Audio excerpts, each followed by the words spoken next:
Good evening. It's 7 o'clock, and I'm going to call this meeting to order. Please stand with me for the flag salute. I pledge allegiance to the flag of the United States of America and to the republic for which it stands, one nation, under God, indivisible, with liberty and justice for all. And if Brendan McGoffin come down front with me.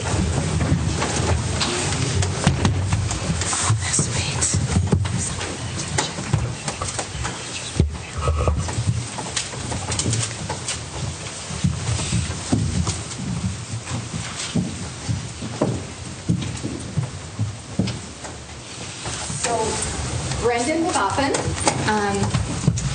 was clearly voted in to Council 1's position, and he has been gone. He's actually been out of country. He's been in the Philippines with his family, and they had a wonderful time over the holidays.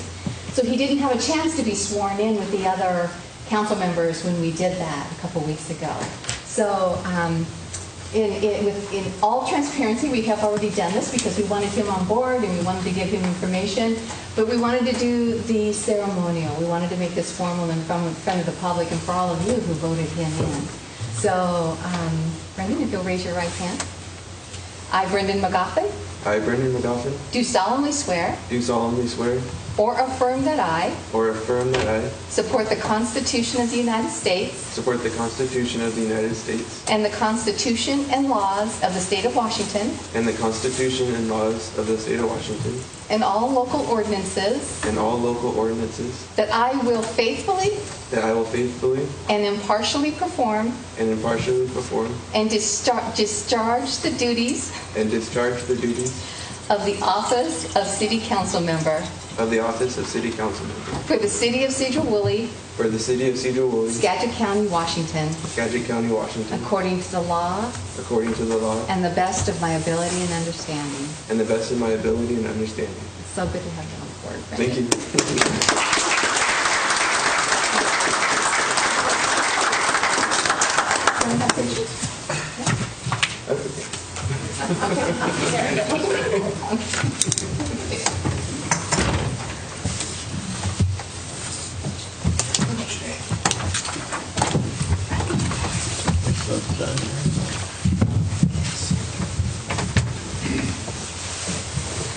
Good evening, Cheryl. Will you take roll? Councilmember Brendan Kinzer. Present. Councilmember Jermaine Cornegay. Present. Councilmember Chuck Owen. Present. Councilmember Brendan McGoffin. Councilmember Carl Young. Present. Councilmember Jared Couch. Present. And Councilmember Glenn Allen. Present. All right, thank you. So I am looking for approval of the agenda. Madam Mayor, I make a motion to approve the agenda. Second. Okay. I have a motion by Councilwoman Kinzer, seconded by Councilwoman Cornegay. Any discussion? All in favor? Aye. Opposed? Motion carries. Approval of the consent agenda, items 1 through 3. Madam Mayor, I move to approve the consent agenda items 1 through 3. Second. Okay. I have a motion by Councilman Couch, seconded by Councilman Owen. Any discussion? All in favor? Aye. Opposed? Motion carries. Okay, tonight we have special guest. We actually have Mr. Bill Hinkle here from Community Action to do and give a presentation. Thank you, Bill, for coming. We received your card, by the way. Thank you very much. Thank you. Yes. May I? Yes, absolutely. There's a one-page double-sided handout.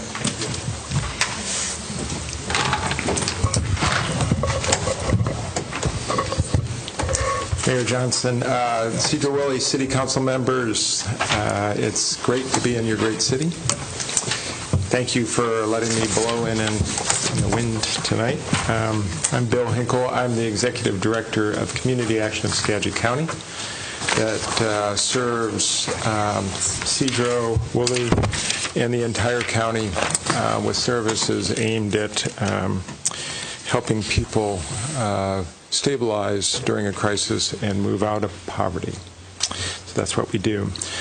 Here tonight, first to thank you all for your support. It is great to receive last year $5,000 for critical needs. That goes directly into helping people who are trying to manage a crisis, and $25,000 for our new service center that I'll spend a few moments talking about tonight. So thank you, thank you, thank you.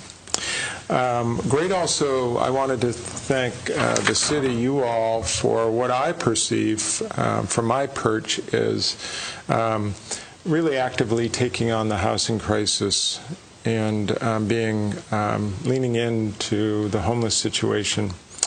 And also, I must say, we hang out with a number of private housing developers and other good folks, and to a person they say your team is just awesome to work with here, and that makes a difference. And I think you've created some really creative projects here in Sedro, and I know more is to come. So thank you all. Thanks to the city and to your team, your staff, and to the council and the mayor for your good work, and for paying attention and really reaching out and being part of the solution in your own city, but also connecting with groups like us that serve your city and beyond. So thank you.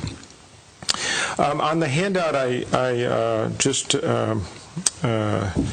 distributed, on the front there's a list of services. If you don't know Community Action, we do a lot of different things, and it can be kind of confusing, but hopefully the list of services kind of summarizes a good chunk of what we do for the community.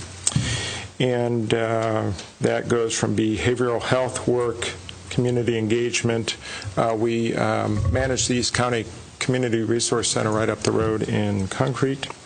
A lot in education, employment, energy and home heating assistance, tons in the field of housing and homelessness, and veterans assistance. We work with seniors and disabled. We run the Skagit Food Distribution Center, which is right here in Sedro-Woolley. Thank you again. Volunteer lawyer program and the Women, Infant, and Children Nutrition program. And there's a lot more detail tucked in there. That's sort of a summary, a grouping, because within, for instance, education or employment, we have 5, 6, 7, 8 things going at any one time. But hopefully that is helpful for knowing who we are. You'll see in our numbers that last year in our database, unduplicated numbers around the county is just over 15,000 unduplicated people who we served more deeply, and therefore were tracked officially in our database. And of those, 1,683 the tracked folks were Sedro-Woolley residents. So the investment in critical needs turns out to be about $3 per Sedro-Woolley resident. If you put in your capital, your generous capital support, that would be $18 per resident. We hope that we're a good return on your investment. That's our goal. Note that 15,000 number doesn't include a lot of folks. When they come in for information and referral, if they get a food box, if it's a lighter touch, they're not captured in our database if they're volunteers with us, if they're served by AmeriCorps Vista program, if they're somehow supported through the Food Distribution Center, which unduplicated if you count all the food banks, including Helping Hands, which is the largest food bank in the county, about 55,000. That's a duplicated number. That's just a lot of service out there throughout the community. We estimate that the real number of lives touched is about double what's in our database, about 1 in 5 Skagit County residents, but there's 15,000 that we've tracked in our database, and again, 1,683 were Sedro residents last year. On the back, you'll find a smattering of our impact, and I wanted to make sure everyone on your council knew there's a little blurb about an event coming up in March, and it's a training that we hope a lot of your folks will take advantage of, by Ryan Dowd, who wrote The Librarian's Guide to Homelessness. He runs the largest shelter in Chicago. And he got into this gig of working with librarians because, guess what, as you know, a lot of the homeless show up at our libraries. and they loved him.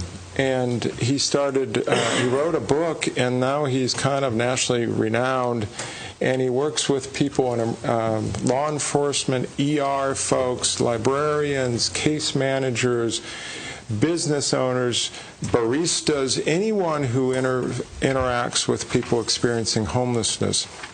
And his approach is to make sure people understand what it is like to be homeless, have compassion about that, but also set boundaries around behavior to keep everyone safe.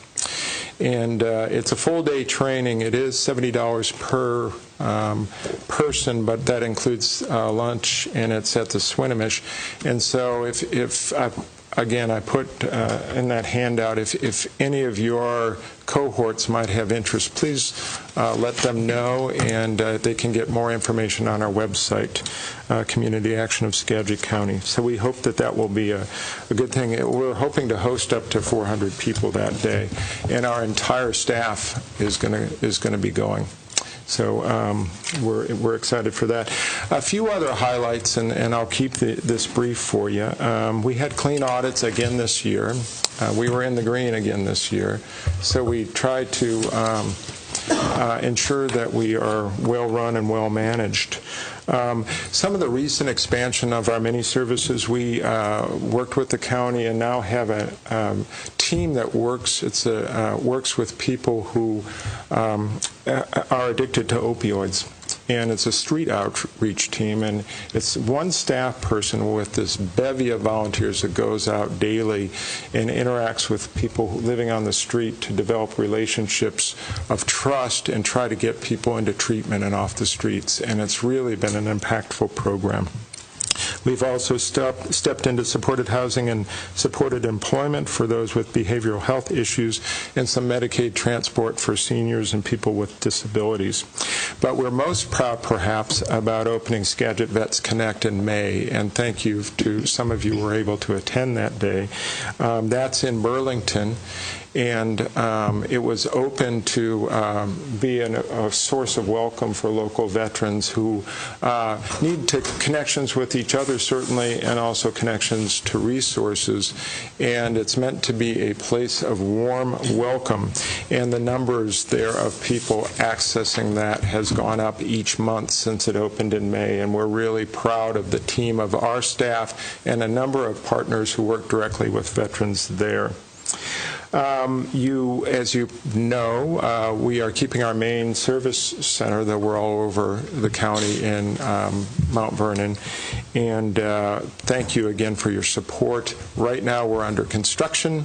Please come by if you'd like to see us all cramped into little spaces as we try to live through a remodel and try to serve the community in a high-volume organization like us. But we're very excited for when that is done, and we hope that it will serve the community well and provide dignity for people in crisis and their children as well. And I'll end by saying we're also actively pursuing housing development opportunities and partnerships with private developers.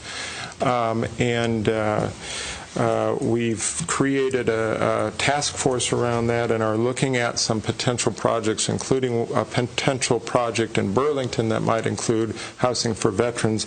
And I wanted to say that we have been approached by some folks from Sedro who are planning some developments in the conceptual stage right now, potentially in Sedro. And they are for-profit developers, but they're looking for a mixed population where about 20% would be affordable. I'm not sure if that will go with us or not, but I just wanted to say that we are actively pursuing being part of the solution, and if that does move forward, you can bet we'll come in and chat about what that would look like and try to tap into your wisdom and answer any questions and work with your staff as well. So that's what I wanted to share. Thank you again for allowing me some time here. It's great to be here. Thank you for doing your great work in your public service. And that's it. I have a question. Yeah. Yeah, Jermaine. I was wondering how you guys work, or if you work with I'm trying to remember how to say, Sedro-Woolley Yeah, they're pretty amazing. Their Sedro-Woolley Center, which I always, I don't pronounce correctly, I'm quite sure of, is, as some of you know, on Highway 20 out towards Anacortes. And they work directly with both tribal and non-tribal members who are struggling with addictions. And they're a powerful team of experts. We are probably the ragtag army out on the street connecting with people, but the way we work with Sedro-Woolley specifically is try to get people hooked up with the Sedro-Woolley Center and other services, and they'll even come and pick somebody up. They've got transport to get people out to the center. It's really quite something, and I think a really incredible resource for the entire county. We had them here at the last council meeting, so yeah. But yes, we do work with them. They're great to work with. Thank you. Thank you. Yes, Mr. DeYoung. Hi, Bill.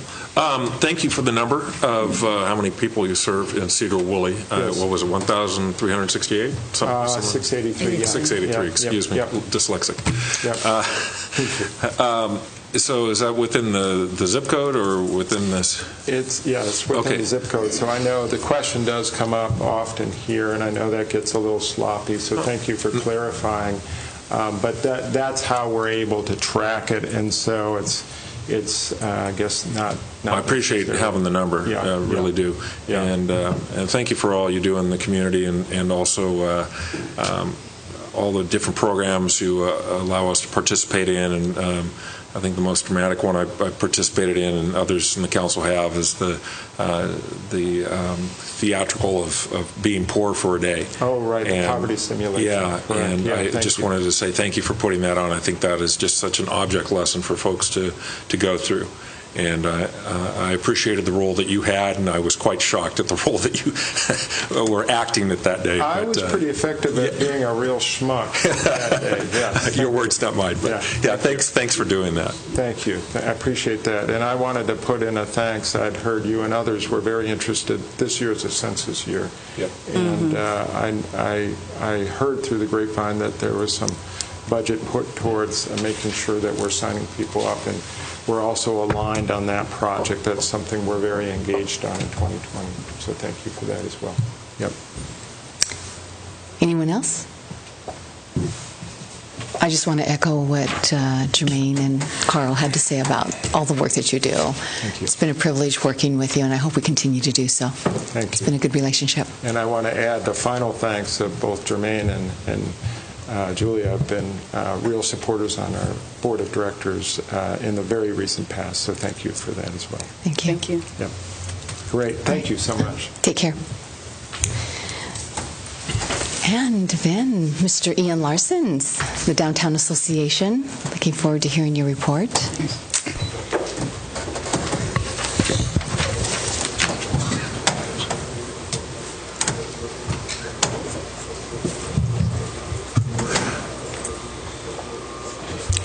Hello and congratulations, Councilman Guffin and Councilman Allen. Welcome. My name is Ian Larson. I'm the Executive Director of the Downtown Association. Many of you know me. I think this will brighten up here in a few minutes. I'm sure it will. There it is. Yeah. So we've had a lot going on this last year, so I wanted to give you guys a little recap of 2019 and then what we've decided that is the most important for our downtown in 2020. I wanted to first introduce Damian Vines. He's our president of our Downtown Association. So you'll see him up at the top here. This is kind of just a quick snapshot of our current organization chart. We have a VP position open. I'm there off to the right there, executive director. We're happy to have Matt DeVoyne as treasurer, Michael MacGyver from Schedule Connection Hub as the secretary, his wife Amy as a board member, and Timmy previously of Bodors also as a board member. So that's currently where we're at right now for our board positions.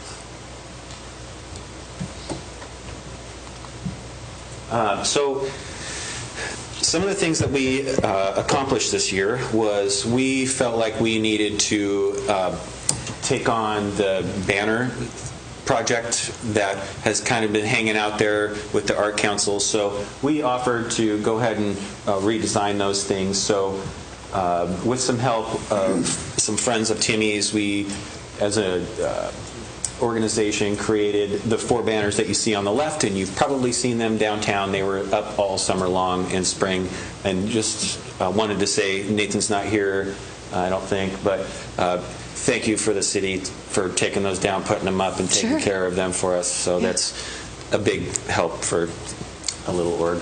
We also created also a bunch of branding and design standards for our organization, and you can see those. And you'll see those through our Facebook, and the colors will show up on a lot of the different activities. We ended up spending about $6,000 on all of these banners. So last year we held the greatest sideshow. I'm missing, interesting. We had this in the April of last year, somewhere around Woodtech. We invited the Bellingham Circus Guild down. We had lots of activities throughout all the downtown, at the Woolley Market. That was a map on this last one. Ferry Street Studio. We had all kinds of fun things happening, juggling presentations and things. Anyway, that was a great activity. So we did that. We ended up spending about $4,000 on that.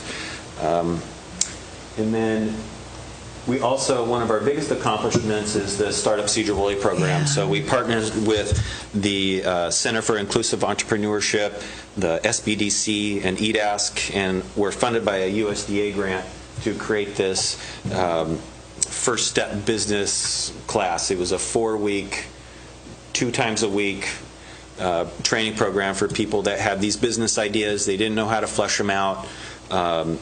And it was really an eye-opener for these folks. And these are people just with like great ideas that just didn't know where to go from there. So it was a lot of help. It was great. So we had, these are really hard to see, I'm sorry. So we had 25 applications in our May program, and we ended up having over 12 graduates, and I think you were there at the graduation. Later, we had 16 applications in our October presentation, and that was 4 weeks. So we've had over 25 graduates of this program. And these are just some of the ideas of some of the things that these folks had come up with. And you might notice I underlined the sustainable straws because that gentleman ended up in the newspaper just a week ago or so. Mm-hmm. So he came out of our Startup Sedro-Woolley program. Thank you to the Connection Hub. They ended up hosting this program the whole time. So they're not here. They're having a baby, and I think it's like baby birthing class tonight. So they couldn't be here. So we ended up awarding over $2,500 to these folks, the winners that went through the program, that submitted winning business plans. They ended up getting a $500 seed funding to get them to the next level. So we felt that was very successful. So I'm going to get into this a little bit. I'll wait. Also, the Sedro-Woolley Brew Fest, that's something that I've personally helped put on. We expanded it this year. We helped raise over $30,000 for the food bank. We also had our VIP event, which we raised about $1,800 for our downtown association that was held inside the bistro just for the VIPs. So it was a great event. And it's going to get, I think, even bigger next year. So. The chainsaw carving restoration project, that's something that we started this year. We hope to keep that going as fast as possible because we really want that going and everything cleaned up and ready to go for the next Logger Rodeo. It's been a slow start. I think we have $450 towards this project. We really need $7,000. And the goal is to get a team of chainsaw carving, restoration, carpenters down here for a couple weekends and just tackle them all. And we have a group, we just need the cash to be able to do that. So that's something that we're working on.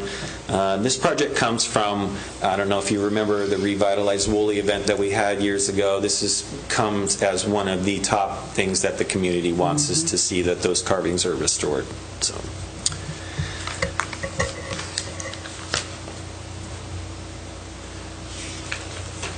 The biggest thing that we were working on is the Main Street application. So that was the whole goal of asking for funding and getting things all organized, and unfortunately, we were not approved for the application, or for the accreditation. So we have some ways to go.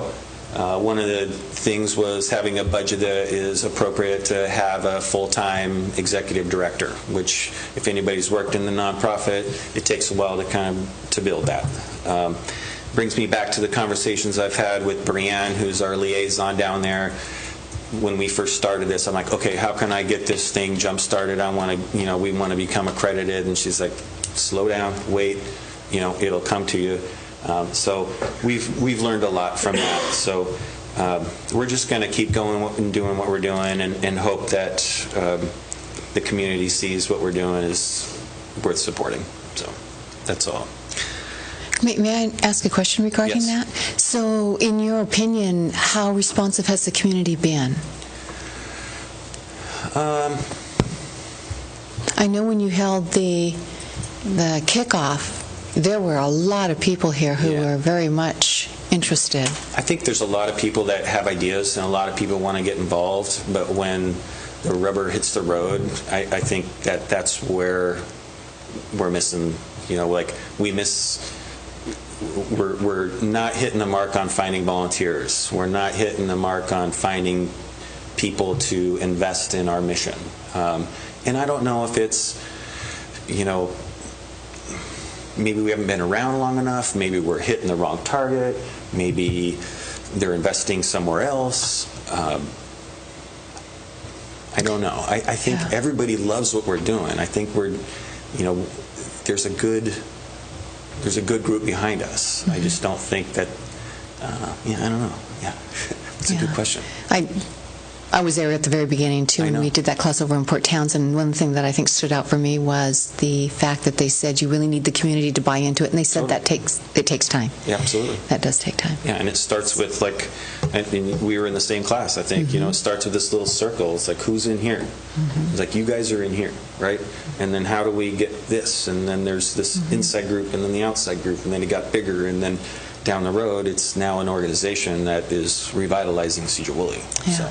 Anyway, I was just curious. Yeah. Any questions about 2019? Moving on. So, our strategic plan, we've learned a lot, and we're going to focus on just a few things because we're a small group. And the number one thing is fundraising. Obviously, if we're going to become an accredited Main Street, we need to find the funding to have a full-time executive director and also afford all these other things that we want to do. So we raised $27.22 in memberships in 2019. We have 20 sustaining members. So we really need to do a lot of work in that area. We are going to be at the farmers markets every Wednesday throughout this entire year, talking about our memberships and our programs and all the things that we have. So we felt like that was a great outreach opportunity, inexpensive.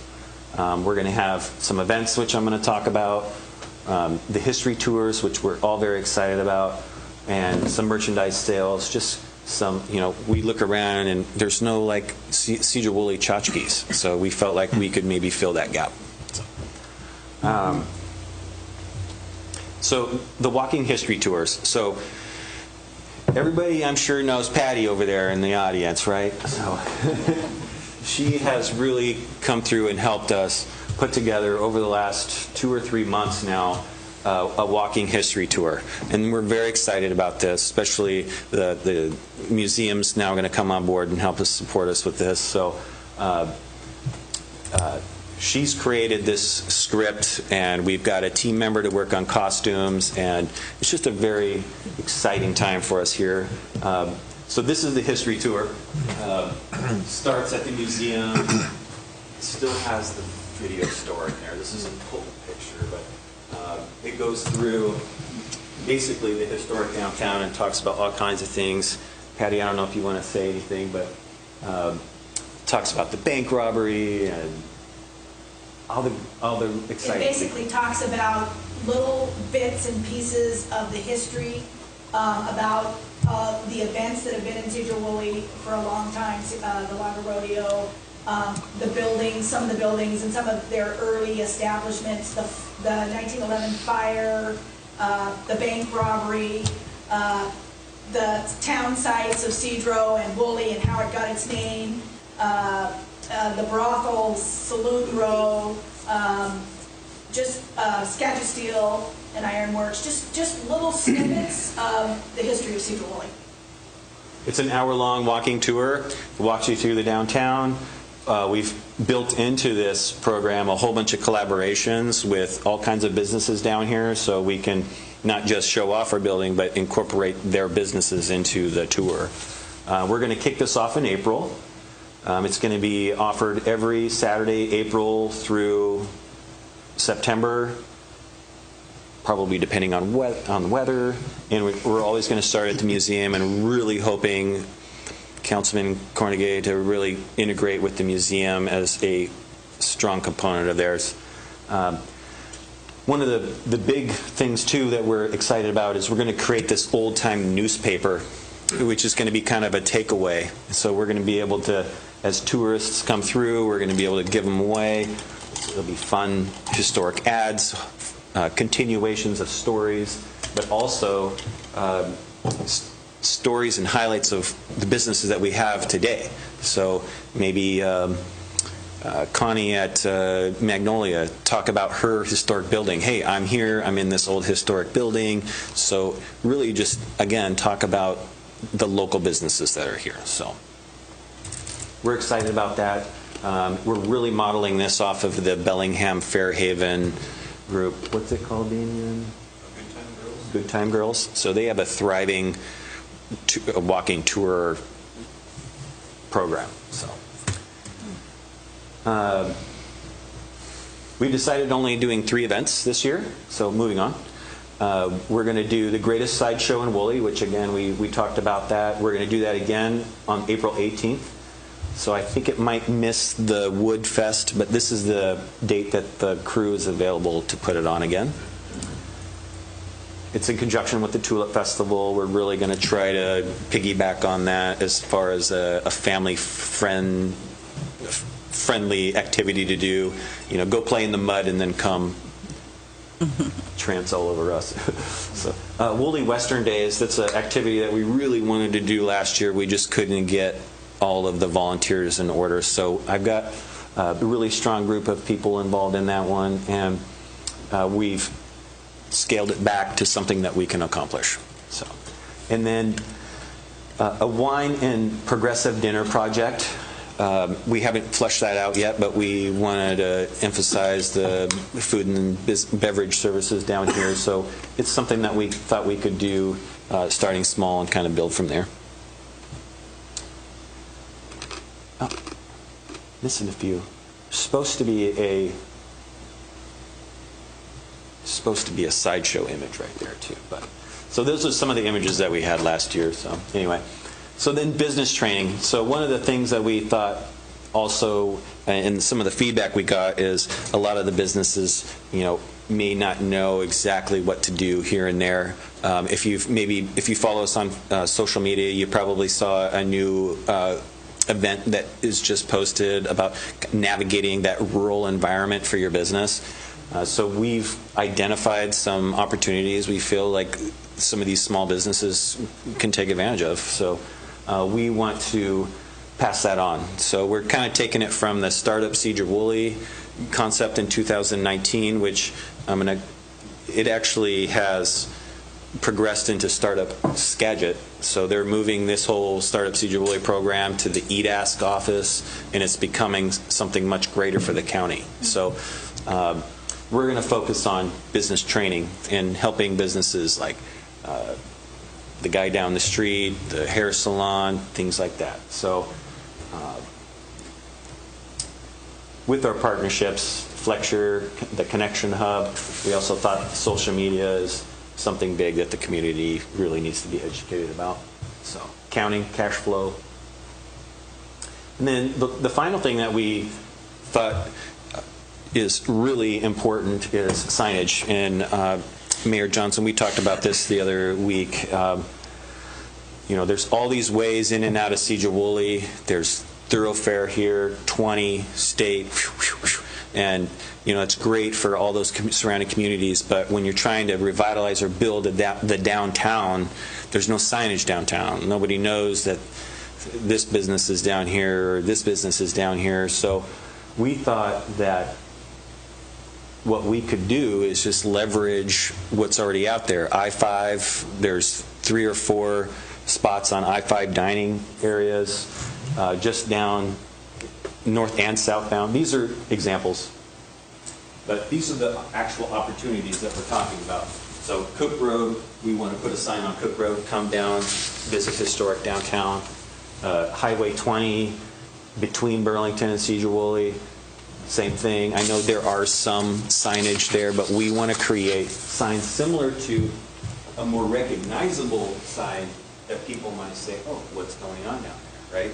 Using this kind of technology for the roundabouts, where people might say, oh, look at all these different areas on the roundabouts. Use that recognizable brown historic sign, that green community sign, instead of the black and white, instead of the things that fall into the background. So we also want to do Highway 20 east of town for people coming this way. Basically, all roads lead to downtown Sedro-Woolley. So if we can, at some way, identify a reason for people to come down here, build a sign around it, find a place for it, we feel that's really going to give a lot of advantage for the people downtown. And it's something we can do. Easy. So, programs exist for it.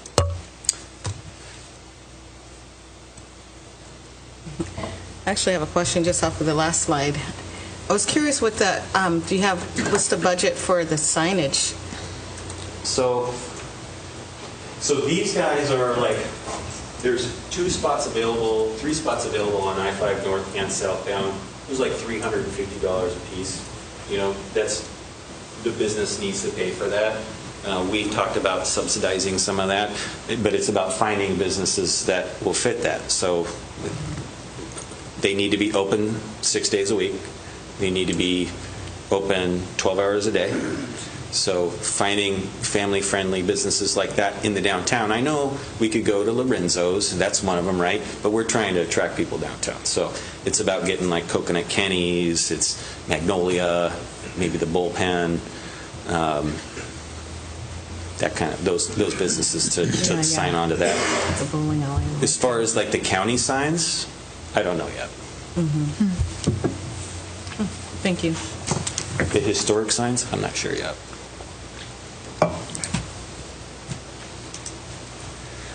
So I wanted to come here and ask you guys for a few things, because I feel like we would be wasting this time if I didn't.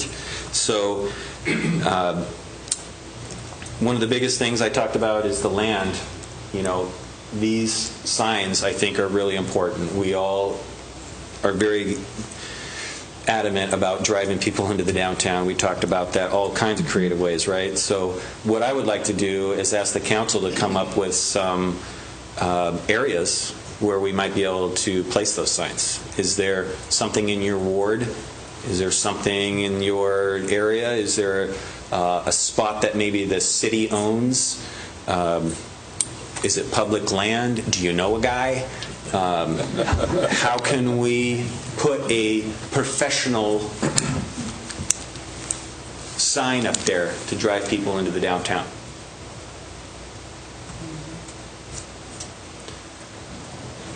I would like to have continued maintenance on those banners. I think you guys have done a great job. I would love to have Nathan just keep working on those.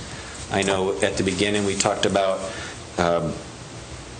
housing those and cleaning those and putting them up and everything, but I'd just love to have you guys just continue that, so please, you can talk about that. And then this is the 3rd year of our financial support, so I would love to put it on the ballot to have this discussion and to continue our financial support. There are most of the accredited Main Street organizations in the nation have support from their city in some way. Port Townsend gives their downtown association $100,000 a year. Smaller population, lots more tourism, I get it, but that commitment to the revitalization efforts of what they're doing, for the last 20 years they've been giving back to this organization. So I would like to see some of that. That's all I have. Open for questions. Well, I've been to a couple of your meetings, which I have found actually very exciting and interesting. You have a good group that shows up for that. So I guess just extending an invitation to the council members to come. It's the third Monday? So the last Monday of every month is our board meeting, and we're actually going to move all of our, because we have such a small group, we're going to move all of our committee meetings to just before the board meeting. So it's all in one day, we can hammer it out. And then any special interest stuff like the events and stuff, we meet beforehand. So basically, last Monday of the month, 6 o'clock, Skagit Connection Hub on Ferry Street. All are welcome. Yeah. Okay. Well, I think you guys have done a fantastic job over the last 2 years. It's been fun watching it develop, and it's been fun listening to the groups that have been involved in it and hearing their ideas. Yeah, you've done very well. Thank you, Ian. Thank you very much. Appreciate it. Looking forward to 2020 and me too. The events that you've got going on there. Thanks. Yeah. Okay. Thank you. Thank you. Thank you, Ian. Okay, and we will move on to staff reports. Chief Tucker. All right. So this last Wednesday, on the 15th, we had our retirement for Dave Pierce in here. That went very well, and quite a few people showed up, even though the weather was not great. But we also saw Katie off as well. Katie's moving on to Marysville Police Department. I don't know if I've talked about that before, but she's taken a position with them at the end of the end of the month, but we're almost at the end of the month. So in about a week, she'll be working down at Marysville PD, and Dave's out driving school buses. While he was in training for driving a school bus, he hit a stop sign and bent it. So Nathan retrieved that for us and got everybody to sign his bent stop sign for a going away present. It was going into the scrap heap. And this will interest you, Councilman DeYoung. With the leaving of Officer Pierce, we now have his car freed up.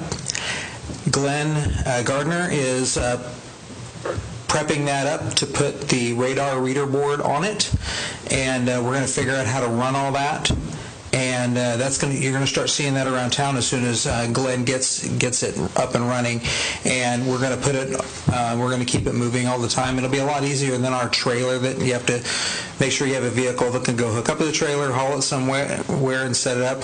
Ideally, we take this thing out, set it up for a day, and then go back and get it, bring it back, make sure all the batteries are charged up, goes out the next day. It can go all over the place. And hopefully we can capture data off of that, or figure out. I'm going to have somebody younger than me to figure out how to capture the data. Brendan may be able to help us out with that kind of stuff. And finally, we've got Dion in the academy right now, and he is on his second week. Everything seems to be going well. We get weekly reports. He has to write a little report and email it to his agency, and everything seems to be going fine. And we're getting really close. The holidays kind of messed up our getting all the reports back we needed to make our job offer to, I'm not even going to say his last name, but Harrison, our next candidate. So we're moving forward. So we're going to be catching up with the people we lost earlier in 19. We're not even close yet on the two we just lost last week, before we even start on the people we're going to be realizing after Prop 1, but we're working towards it. We're still having a tough time finding bodies. But that's kind of across the board. Jared's probably had the same thing over the years, and the sheriff's office, and everybody's in the same boat. That's all I have. All right, thank you. Chief Klinger? Mayor, Council, I'm happy to say I have nothing to report. Nothing went awry or broke this last 2 weeks. Well, that's fantastic. Thank you.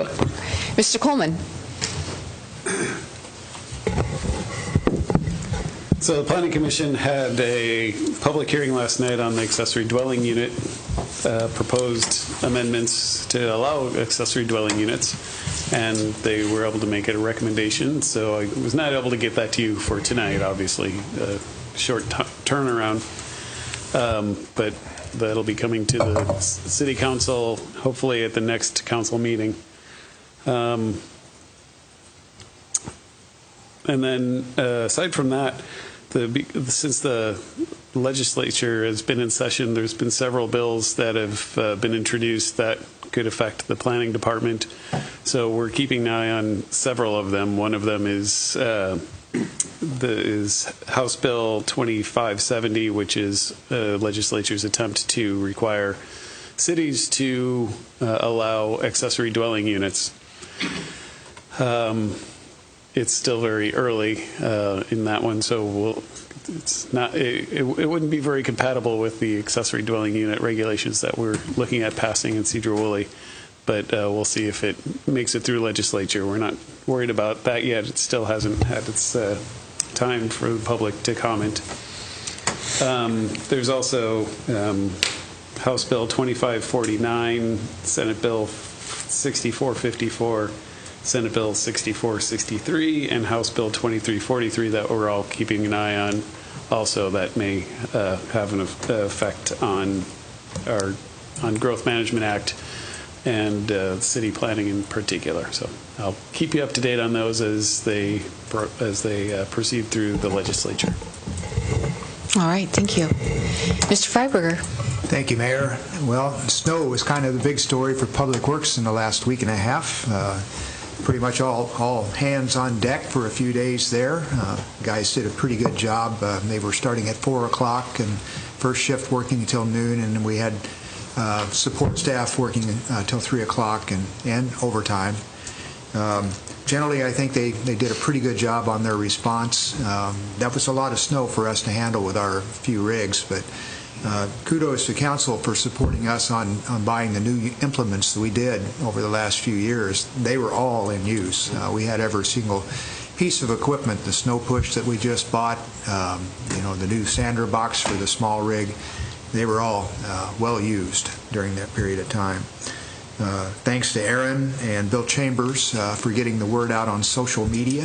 I think that was helpful, and keeping the public informed, and the front desk at City Hall also with letting folks know when they called in. We had a few upset folks. Older folks often don't understand why their driveways get plowed in, and the guys simply don't have time to go and individually dig those out. Probably something more that maybe we could approach it. Of course, these events like this are relatively infrequent, and so we forget in between, but having the volunteer groups involved and being ready to go out and shovel out an elderly person's driveway is a good thing to think about. So anyway, other than that, I have the final scoping study report for the Jones-John Liner project on my desk. I've got 5 copies bound, and I'm more than happy to loan one of those out, or if you want a copy of your own to council to look at that. About that thick. But a good document. There's been a lot of planning on that project over the last couple of years, as you know. The fruit of that is we've incorporated the updates for the costs on that, which would go up by another $4 million, not surprising, mostly right-of-way acquisition costs that were fine-tuned with the additional funds we had. Made a decided effort to nail that down as best we could. And Aaron and I are planning to head tomorrow night down to Olympia for our first round of meetings with the legislators on Friday, and then we'll follow up with another 6 or so meetings on Monday morning. I have also updated our package. We have the support letters pretty much all been updated, and we're hoping to have the very key one from BNSF with some crucial edits to that in that package to support our efforts. In particular, BNSF has committed verbally to us, through our little birdie, Ross Widener, to build that in 2020 if the funds are available. And Aaron has discussed that with Ross and reflected that onto their manager of public affairs to put something to that effect in the letter, so that will give some impetus to that effort that we're going to do. So that continues to be a huge thing, and it is definitely a short shelf life thing, because we have personnel there that we expect to move on in a couple of years that are very supportive of that project now. So the time to get the iron out and put it on the board is right now, and so that's what we're planning to do. So beyond that, David has produced the 75% plans for the SR20 lane widening project. I've reviewed those, and DOT is reviewing the Chan plan for that, and we're moving right ahead. We have a coordination meeting with the folks over at the county who are doing the behavioral health facility set up in the next week, and we'll be discussing coordination of the wetlands mitigations for that project and their project, and also the other shared use path that we have funds for a little later, doing all those at one time to kind of just coordinate all of that effort at one time. You approved the grant request for TIB tonight, and we'll begin the design work on that as soon as they send back a signed copy of that, probably in about 2 weeks, and get that project underway as well. Another result of the update to the scoping study is I took that opportunity to update our transportation impact fees. As you know, critical to any projects that we do is having some local funds available to match these grants that we've been fairly successful at obtaining so far. And so the primary method of doing that is our impact fees. We haven't adjusted those since 2015. So similar to our earlier discussion on the sewer connection fees, it's time to do that. So I've updated the project list. We've removed the projects that we had on before that we've completed. And, you know, it's interesting. We've been pretty successful over that 5 years, and we took off somewhere in the neighborhood of $5 million worth of projects that we've completed, most of those without impact fees, and so we'll reflect that in the new TIF.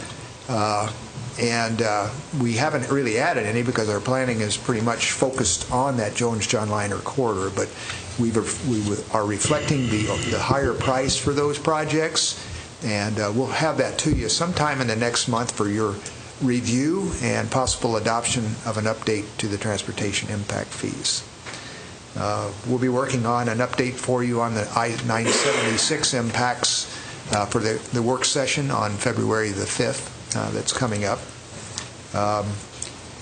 Hope to hear what's happening down in Olympia from the folks down there we're visiting on, and see if there's any relief in store from that end, and we'll bring that back to you as well. And that's enough for tonight. Thank you. All right. Thank you. Mr. Burke? I'd just call your attention to the library report that wasn't in the packet but is on your dais and will be posted on the website for anybody in the public. Projects continuing to plug along. We're contractors estimating about 2 weeks behind as a result of snow and wind. Wind was problematic both for the flying of the purlins and also the installation of the sheeting. But if you happen to go by and when council's ready, we will be happy to get you on site for a tour. You can now walk into the library and look up, and you essentially see the finished ceiling with the exposed glulam beams, the exposed glulam purlins, and the plywood.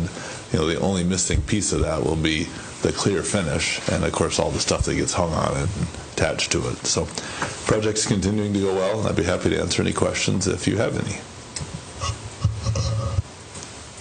All right. Mr. Merriman?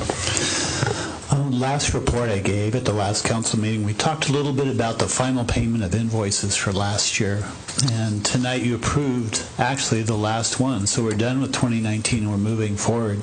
We had an issue with the state auditor's office that had made an adverse opinion to the city of Burlington on the way they cut off their year end. and did that. I did put together our material and sent it to the audit manager with the state auditor's office and stated our case for the process that we used, and they came back and said what we do is fine. So we were concerned about that before, but it looks like the process we use is okay with them, so it's no longer an issue. So I just wanted to get back to you since I did bring that up at the last meeting. Today, I did send out to department heads and send a copy of it to City Council about part of the new budget format that we're doing for the 2020 budget document.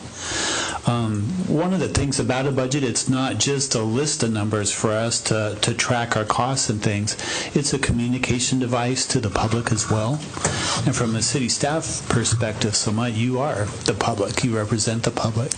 So what I want to make sure in our budget document is that we're communicating the things that we need to be. So if you have any ideas or things that would make that format better or more helpful to you or to others in our community, then please let me know and we'll see what we can do to incorporate those in.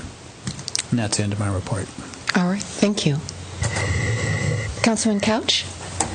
I just have a couple things and a couple thank yous. Thank you to the council and city staff and community members that reached out in my absence at the last council meeting. My family was with my grandmother as she passed away, and I appreciate all the support from the council and city staff and community. I want to echo what Mark hit on. I want to thank our city staff for the efforts of plowing and trying to keep the streets open. I think we did an outstanding job this year of getting the snow off the ground downtown pretty quickly. I did have one question. And Mark, you kind of touched on it. We don't have many of these events, but we've had a couple last year. We had a pretty good snow. This year we did, and it seems that do we look at or do we have any of our contractors that we use that could be useful in snow removal? It seems more fiscally responsible in doing that rather than trying to purchase a fleet of plows that we might use twice in 5 years. Or our on-call contracts, which we have used P&P for the last few years, they are available to support the kind of equipment that they have. Is not necessarily useful for us. Snow plows with sander boxes are the key to that, and that's more something that municipalities would handle. Loading of the snow downtown is somewhere we could use them if we needed to do that. If we had an event that lasted a couple of weeks, that would be something we would have some capacity to do. But for events like this, we basically were able to utilize the solid waste crew, Leo's people, and then the collections crew on sewer to do that with the equipment that we own. So it actually worked out okay. So. I think that with the amount of snow and as fast as it came, I think we could do a better job of getting, some intersections cleaned up quicker, hitting this, not taking 2 to 3 days to hit all of the road miles within the city. And I think, I know Burlington utilizes private contractors to help. They did in this last snow event. And I think if we, maybe do some digging, look outside the box a little bit, or add some on-call contractors, I think, I know that there are contractors in the area that have the appropriate equipment. Sure. So well, that's a good suggestion. We'll have that discussion at staff level. I would say that all appearances to the contrary, they were able to plow the entire city each day at least once. Having that 6 inches to 8 inches of snow that one day, during the day, it just continued to fall. Right. That's where. Yep. Thank you. And that's all. I had one question. I don't know how in-depth it was discussed at the last meeting, but if we've picked a date or a location for our council retreat, I just wondered if we're... No, that hasn't. We have not done that yet.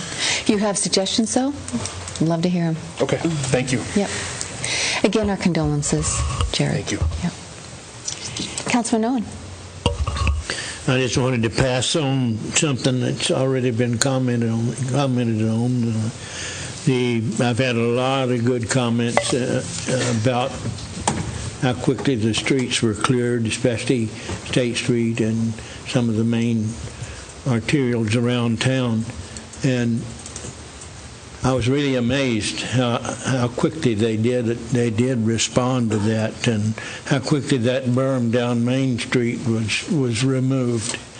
And yeah, I think Nathan and the crew really needs a pat on the back. And, it was really appreciated. I have one question for Mark. I've heard rumors that there might be enough funds available to take care of Ball Street. Is that true? I haven't started, or do I support that particular rumor right now. As we've been talking about, we're struggling with arterial maintenance and other general maintenance funds right now, but we are still looking at that, and our street list is still somewhat in flux. Okay, thank you. Okay, thank you. Councilwoman Cornegay. Yeah, I just wanted to send my condolences to your family. Jared, I'm really sorry to hear about your grandmother. And I thought the snow removal was great. I got like a third-party complaint and called to check on it, and was told that the crews were out from like 5 in the morning when that snow started falling. I don't know how they could have gotten out much earlier than that. So I just thank the crew, and thank you for the updates too on the garbage pickup on the website. That was helpful for me, and then I would just share that with people for Wednesday and Thursday pickup. One other thing is, I never thought about this before too much, I guess, but someone did come to me with like some complaints about how the delinquent billing is worded. I don't know if how that just, he found it pretty offensive, and said it could have been worded nicer. I mean, I'm not sure exactly what it said, but he seemed pretty. So I'm just saying, maybe we could word it nicer if it's not. I don't know. I'm just putting it out there, just sharing that. But, that's it. All right, thank you. Councilwoman Kinzer? I don't want to sound like a parrot, but again, Jared, my condolences to you and your family. And thank you for all the fantastic snow removal. I did not have any complaints from anyone in my ward about that at all this time around. So that was a change from the previous snowfall last February. So thank you. All right, thank you. Councilman DeYoung? And also, Jared, my deepest sympathies. I know there's at least 4 of us in the room that had I'd say 5 people in the room that had the privilege of knowing your grandmother. The food bank will be having an open house that everyone's invited to. That's Helping Hands Food Bank out there on Wicker and Fruitdale on, let's see, that would be the first Saturday of February, and it will be from noon to 2, so everyone's invited. No need to RSVP. Tours and other activities will be had.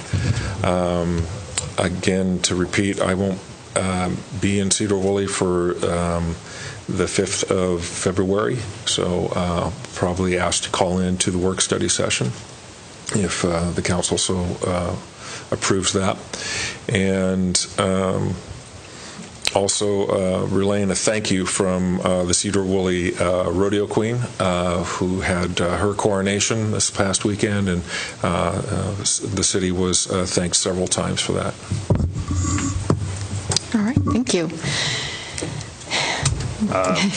Mayor, I think everything is in the eyes of the beholder. Personally, Mark, I think it was excellent execution during the snow. I've gone through a lot of snowfalls in Sedro-Woolley over the years, and this was probably expedited more than any I've seen, or 2 days later. Plus, the side streets were done, a lot of the side streets, which I just thought you guys your crew did a bang-up job, and I think they should be commended. So, thank you. Thank you, Councilman Allen. Councilman Brendan McGoffin.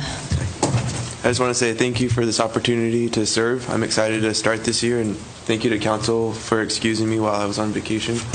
And Jared, we'll keep your family in our prayers. Thank you.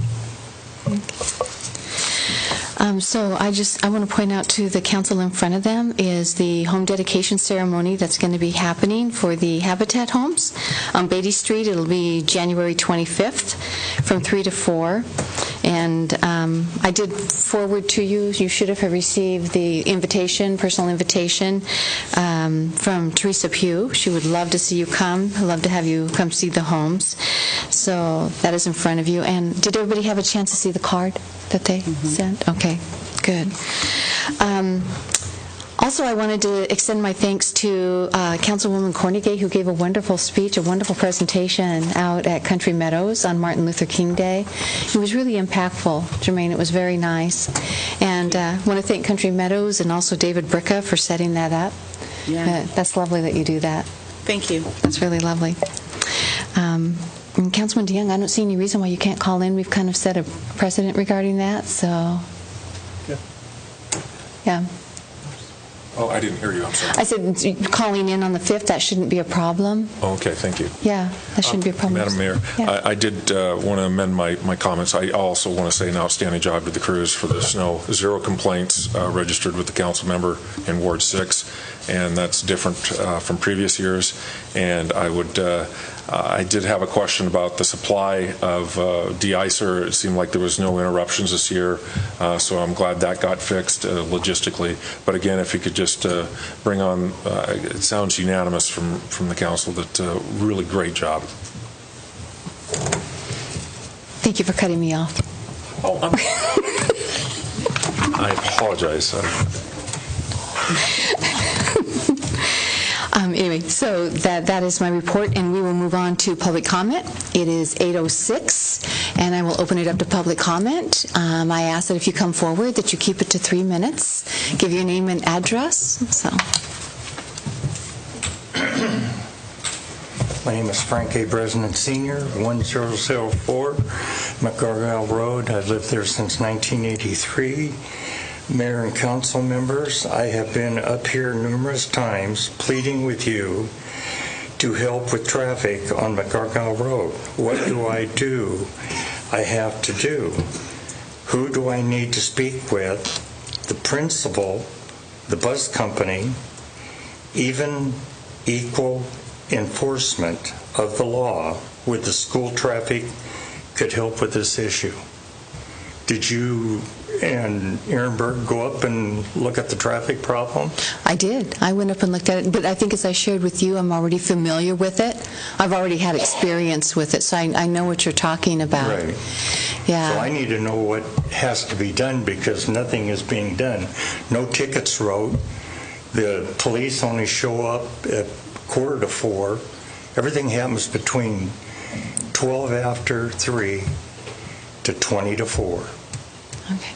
And it's severe, trust me. I watched it tonight. The buses are coming up on the wrong side of the street. They're breaking the law. And the city is not enforcing it. I don't know any other way to explain this. And I can see we have no city Sedro-Woolley people that even care about it, I guess. Somebody's going to get hurt there eventually because there's no flackers on McGargyle except at Highway 9-1. They need to have a crosswalk on the other side, stop the traffic, stop the big trucks coming down, which solve a lot of problems and money expense because they're volunteers. The school just has to step up with some volunteer patrol people. Stop the traffic, shoot them down John Lane or shoot them south on Highway 9 and shoot them up on the right. We're not even talking 20 minutes of anybody's time. And I think that would solve all the people complaining that don't show up to complain. And I'm sure that the city has gotten phone calls on this. Another problem, I've been almost hit tons of times. Shenander, the golf coach, the city made him, when Spud was in here, made him cut the emerald greens down so you could see up north. To come out onto Highway 9 so you don't hit the kids. Because you got kids that'll run across instead of going over with the patrol to cross on John Liner and come back to McGargyle. This right-hand side north You have to pull clear past the crosswalk, and you're out there. You're almost touching. So here comes the scat bus. I've gotten the sign. You're blocking traffic. Now I'm having to break the law. And that's when I think Mr. Tucker, the police chief, can probably solve the problem, or get the school district in here and say, hey, you need more volunteers on these crosswalks. And I have a crosswalk right in front of my house. They have no patrols on it whatsoever. Those little kids are just running. You also have the bus where one almost got hit a couple weeks ago, ran out behind the bus to go to the crosswalk, and you have people coming up on the wrong side of the road. They're breaking the law. And that's why I say even equal enforcement of the law. I don't know what it means, but you people do, and I need some help.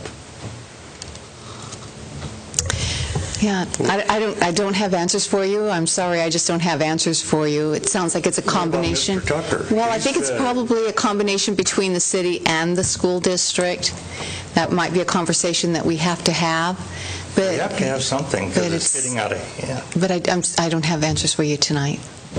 Sorry. Thank you. Mm-hmm. Sorry, can I say something? Sure. I think I remember asking about this, maybe it was last year, and I talked to Mark about it, and I think, isn't that going to be part of the John Liner project that's going to be worked on? The intersection at 9 and John Liner and McGargle is a priority project there. In fact, I was updating our 6-year tip, which I'll be bringing to you in June, to prioritize that intersection a year earlier. I had it in for 2023 last year. I've moved that up to 2022 now that we have the scoping study and we've done the additional traffic analysis. By the way, I mentioned this last week. We did an additional traffic concurrency study there because of the 3 developments we have currently on the board that affect that area, and we've found that that intersection is operating at a level of service C, which is better than our requirements. It's a D, and again, that's measured in terms of delay. Of course, during the school peak times, there are backups, but as a general rule, in the world of when you can justify spending, several $1 million on an intersection improvement, you're generally looking when the delay gets to a point where it's causing, more significant delays than we're currently seeing. But nonetheless, we see that day coming quickly, and we're planning for that with the John Liner Jones Road project. Right. So that's where we're at on that. And Mr. Bresnan's concerns they have reality. The school district, though, is furnishing a guard for that main crossing. DOT has limited us to 1 ped crossing at that intersection, and we've added a push-button signal on that. That's the things we've been able to do kind of as a low-cost measure right now. Beyond that, structurally, it'll have to wait for the actual improvements to the intersection itself. Mm-hmm. Thank you. Councilman Couch? Mark, is there, can you have staff go out and do basically an analysis of if there's any site distance, site obstructions from vegetation in the area, and then if that, correct me if I'm wrong, but if that's not rectified after the city gives the property owner notice, it would be a code enforcement action? Yes, I'll look at that again. We did that 2 years ago, and that east corner, we had some obstructions there, and they were trimmed back. And we trimmed them again when we put up the new crossing sign there, the flashing sign. So, well, I think you have an issue on the northeast, would be the northeast corner, because if you're coming McGargyle and you're wanting to take a left to go south on 9 or North Township, whatever you want to call it, the community member is exactly correct. Your vehicle has to be almost all the way across the crosswalk to even be able to see, if you're going to make that left-hand turn. Yeah, I'll report back to you on that next time. I had David Lee look at that corner as well, and they were working with the owner, and I don't know the results of that, but I will report back on that. And I know the northwest side, those evergreen trees were trimmed way down. Northeast, yeah, they're just trimmed way down already, and but it's just one of those things. I guess we'll have to wait and see. I want to say one more thing, in living very close to that area, I understand, that intersection is a problem in the traffic, but not to always defend the police department, but I do want to say that there's a law enforcement presence in that area a lot, and I know that Officer Eddie writes a substantial amount of tickets on Highway 9 right there.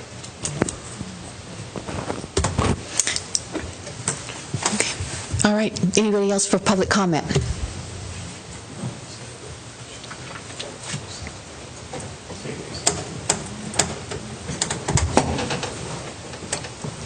Mike Anderson, 1024 Rady Lane, Sedro-Woolley.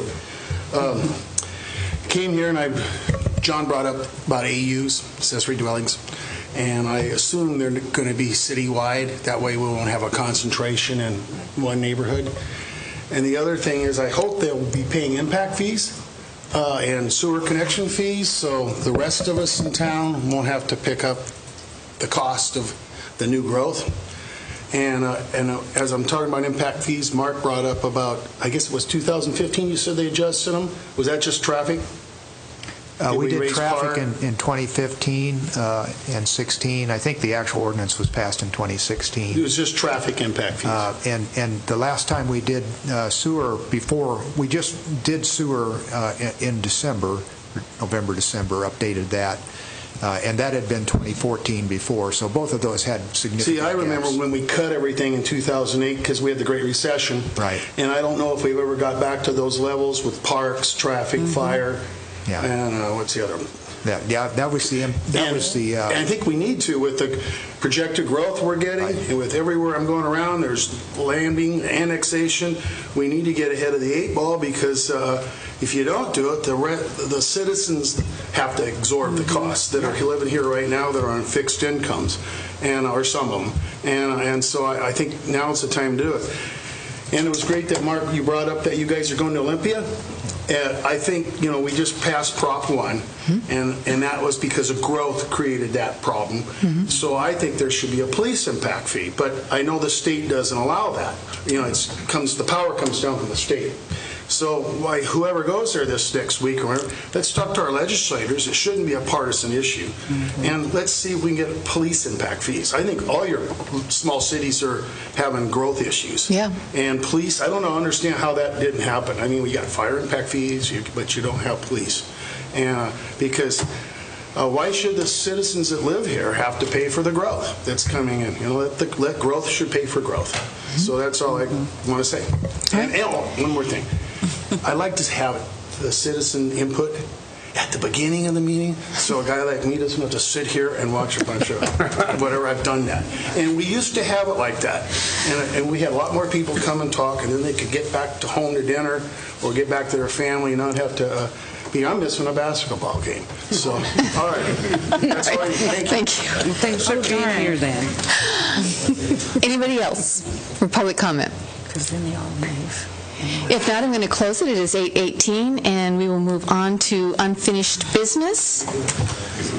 And we are looking at the appointment of Mayor Pro Tem. So, Aaron, I see.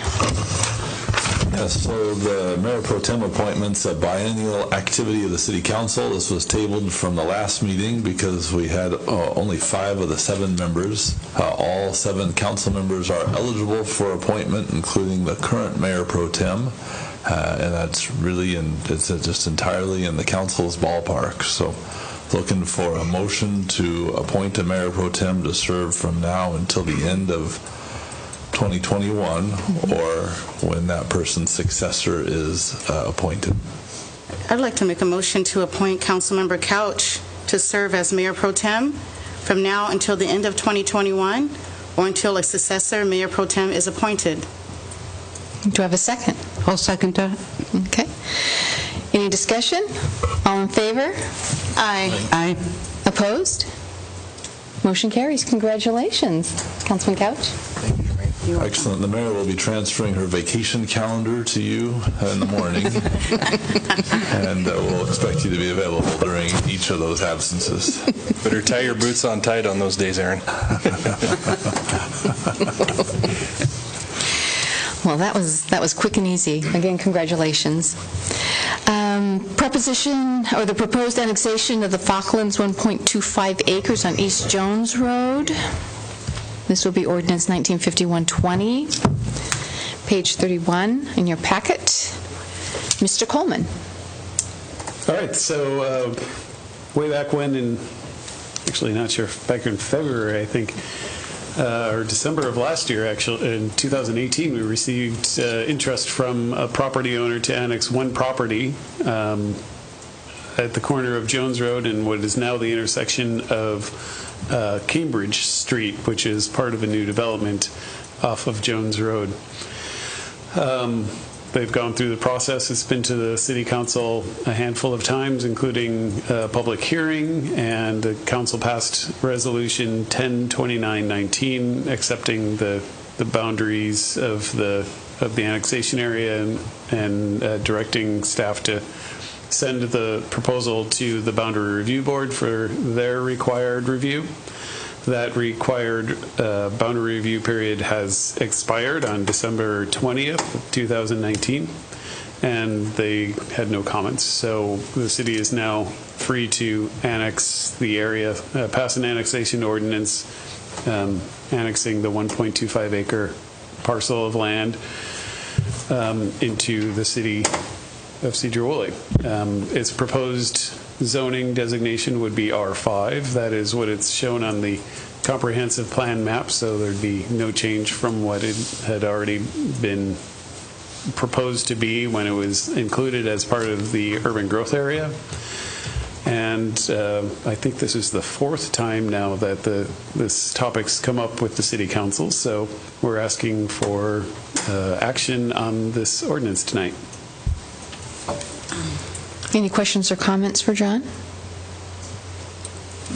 Madam Mayor, I make a motion to adopt ordinance 1951-20 to annex 1.25 acres at the intersection of Cambridge and East Jones Road. Second. Okay, I have a motion by Councilman Couch, seconded by Councilwoman Cornegay. Any more discussion? All in favor? Aye. Opposed? Motion carries. New business, the addition of a new council committee. This is pretty straightforward. It's on page 36. And I actually had Bill Chambers come into my office, and he said, we have all the other directors have a council committee that helps them work out different details. And he said, I'd like you to consider that. And I said, absolutely no problem. So I'm putting it before you and hoping that we can pass this tonight. It would be strictly on technology. I appointed our new council member, McGoffin, to be the chair. And let's see, Brenda Kinzer and Carl DeYoung with the others. So everybody is serving on three committees at this point. So is there any questions or discussion? Madam Mayor, I motion to add Technology Committee to the city's governance manual, Section A, to Chapter 2. I had a motion by Councilman Couch, seconded by Councilman Owen. Any discussion? All in favor? Aye. Opposed? Motion carries.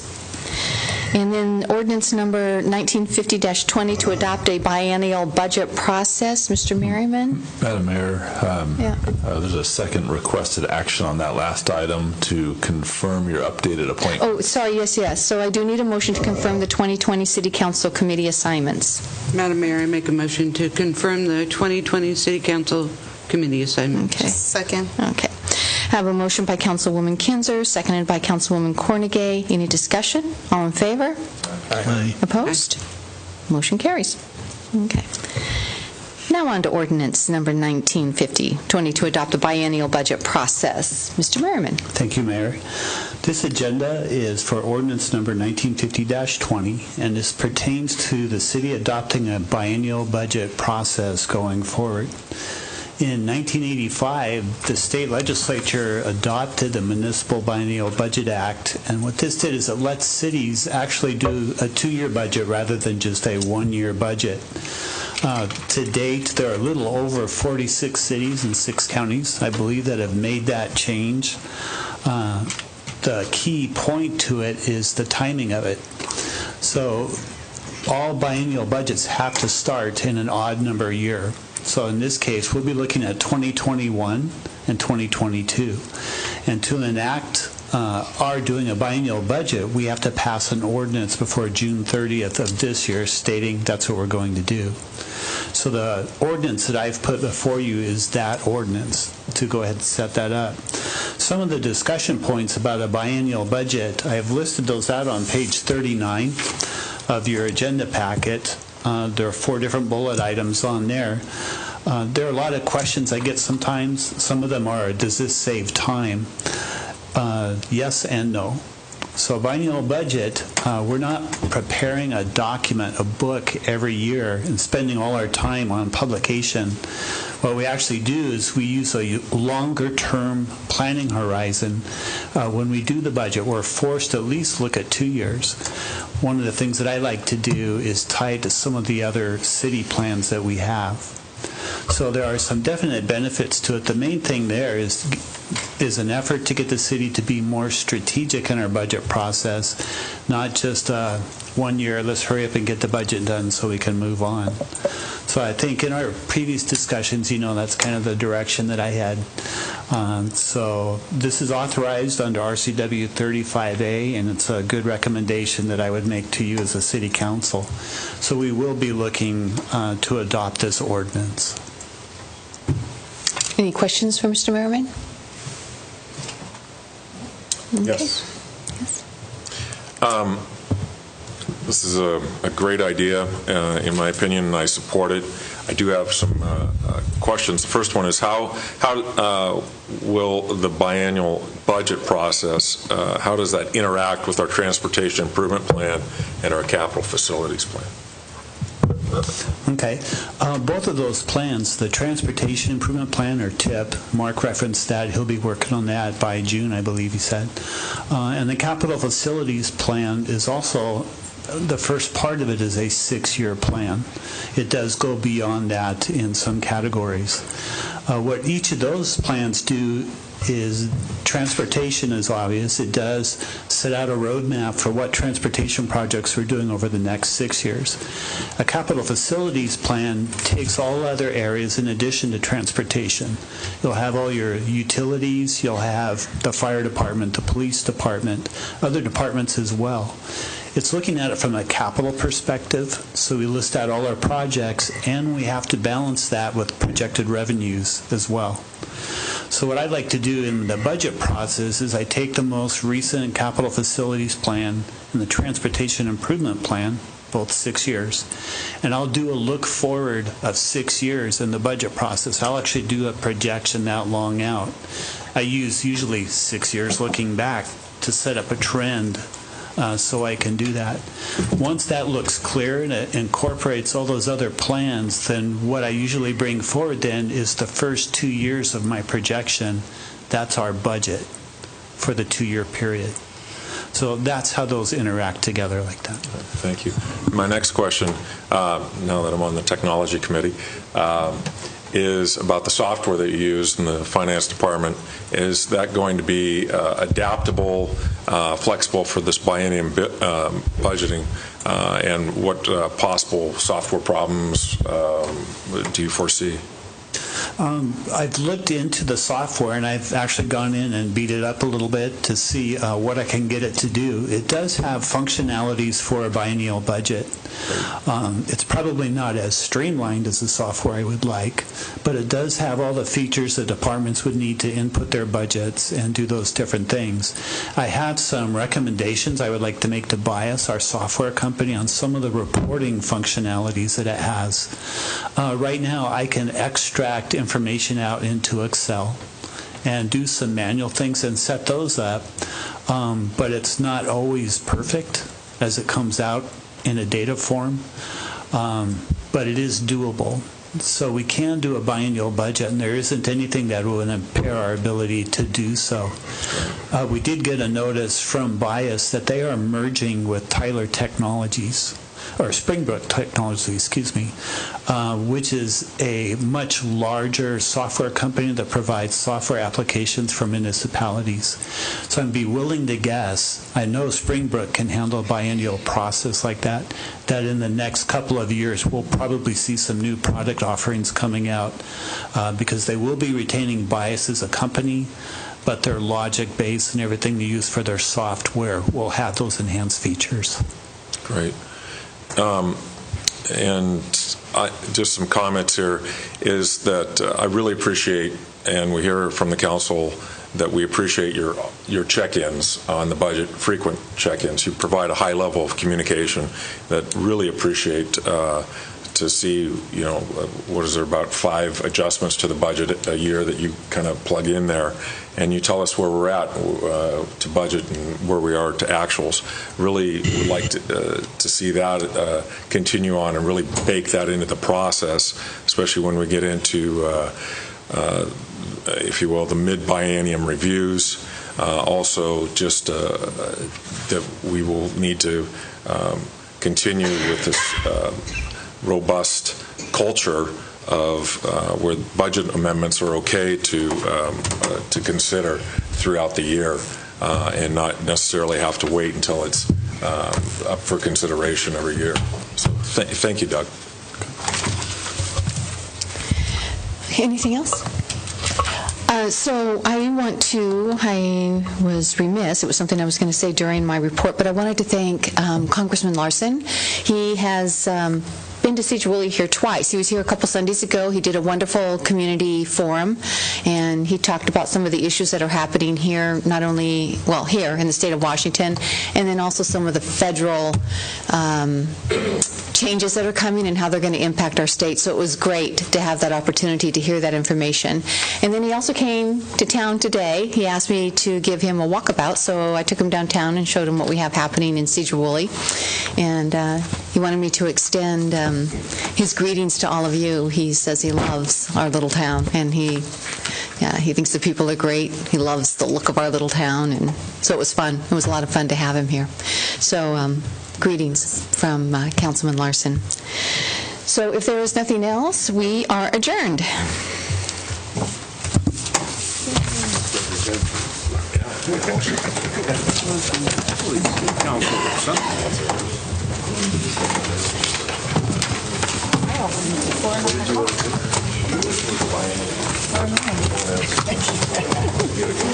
Yeah, I miss him every time. How many read? I miss him every time, but I have so much. This one, first one.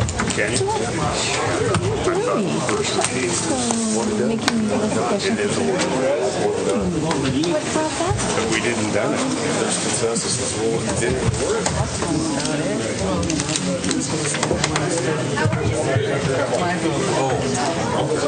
No consolation.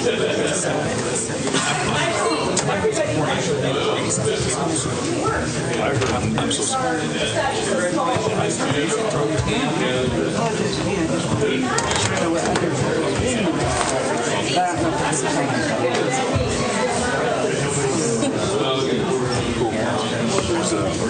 talked to him.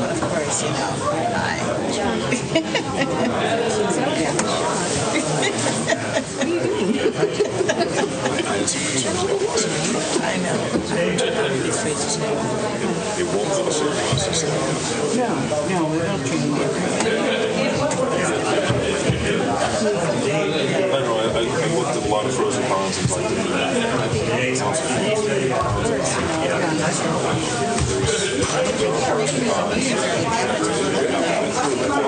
like saying it's okay to adjust the budget. Yeah. Throw me a curveball. Throw me a curveball. Lydia. I mean, yeah, I could take it. That's what I said. Okay. Do you want to talk here or someplace else? Oh, here's fine. Did you want to wait or a little bit? Do you have time? Yeah, I do. Good. I have a husband who's in Costa Rica right now, so I know. He's doing it's a medical mission thing that he's doing. Oh, wow, how cool. Yeah. That is so cool. Yeah. I know, no room back here. There's no room. Technology, perfect. I know. I think they waited for you.